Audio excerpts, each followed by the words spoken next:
गांव आनंदपुर में किसान रामू अपनी पत्नी गौरी और बेटी गुड़िया के साथ रहता था। वह मेहनती था, लेकिन लगातार 2 साल से फसल खराब होने के कारण घर में खाने तक का संकट आ गया था। एक शाम गौरी ने कोठी का ढक्कन खोला। अंदर बस मुट्ठी भर गेहूं बचा था। रामू, बस आज रात का खाना बन पाएगा, कल बच्चों को क्या खिलाएंगे?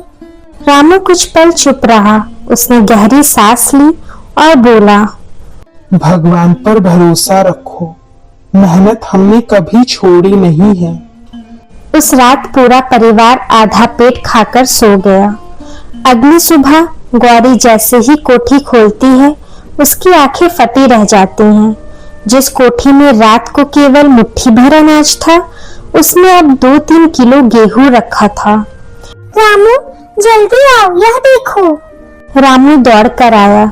उसने कई बार हाथ डालकर देखा। यह कैसे हो सकता है? दोनों सोचने लगे कि शायद किसी ने गलती से रख दिया होगा। उन्होंने अनाज से रोटी बनाई और भगवान का धन्यवाद किया। दूसरी सुबह फिर वही हुआ। इस बार कोठी में पहले से भी ज्यादा अनाज था। अब यह बात धीरे धीरे पड़ोसियों तक पहुंच गई। कोई बोला, यह चमत्कार है, जरूर किसी संत का आशीर्वाद है। लेकिन गांव का लालची साहूकार लाला राम बोला, इतना अनाज बिना वजह नहीं आता, जरूर कोई राज छिपा है। अब हर सुबह लोग रामू के घर के बाहर खड़े होकर देखने लगे। सचमुच कोठी हर दिन थोड़ी थोड़ी भर जाती। रामू कभी भी जरूरत से ज्यादा अनाज नहीं निकालता था। जो बचता वह किसी और गरीब परिवार को दे देता। गांव वाले उसकी ईमानदारी की तारीफ करने लगे, लेकिन लाला राम को यह सब अच्छा नहीं लगा। एक रात उसने अपने नौकर से कहा, आज हम छिपकर देखेंगे कि यह अनाज आता कहां से है।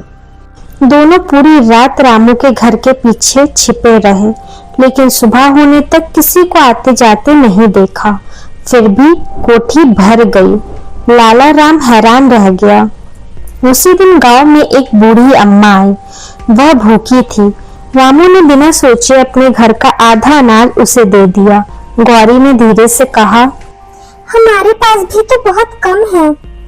भूखे को खिलाने से कभी घर खाली नहीं होता। अम्मा ने आशीर्वाद दिया और चली गई। अब कोठी पहले से भी तेजी से भरने लगी। यह देखकर पूरे गांव में आश्चर्य फैल गया। सरपंच ने कहा, इस रहस्य का पता लगाना चाहिए। एक रात सरपंच, कुछ गांव वाले और लाला राम सब मिलकर पहरा देने लगे। रात भर कोई नहीं आया, लेकिन सुबह फिर कोठी में अनाज था। अगले दिन गांव के स्कूल के मास्टर जी ने एक बात देखी। उन्होंने देखा कि हर सुबह गांव के अलग अलग लोग चुपचाप अपने घर से एक एक मुट्ठी अनाज निकालते हैं। वह सब अनाज एक बुजुर्ग महिला इकट्ठा करती और अंधेरे में रामू की कोठी में डाल देती।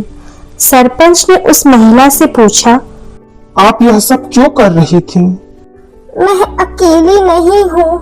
पूरे गांव ने तय किया था कि जिसने कभी किसी को भूखा नहीं लौटाया, उसे हम कभी भूखा नहीं सोने देंगे। सब लोग भावुक हो गए। लाला राम ने सिर झुका लिया। उसे समझ आ गया कि चमत्कार आसमान से नहीं उतरते। चमत्कार तो इंसानों की एकता और दया से बनते हैं। वह आगे बढ़ा और बोला, आज से मैं भी हर महीने जरूरतमंदों के लिए अनाज दूंगा। कुछ ही महीनों में गांव में मुट्ठी अनाज अभियान शुरू हो गया। हर परिवार रोज एक मुट्ठी अनाज अलग रखता। अब गांव में कोई भी भूखा नहीं सोता था। रामू ने अपनी बेटी से कहा, बेटी, हमारी कोठी अनाज से नहीं, लोगों के प्यार से भरी थी। बाबा, अब मैं भी रोज एक मुट्ठी अनाज अलग रखूंगी। दया, सहयोग और बांटने की भावना ही सबसे बड़ा चमत्कार है। जब पूरा समाज एक दूसरे का सहारा बनता है, तब किसी की कोठी खाली नहीं रहती।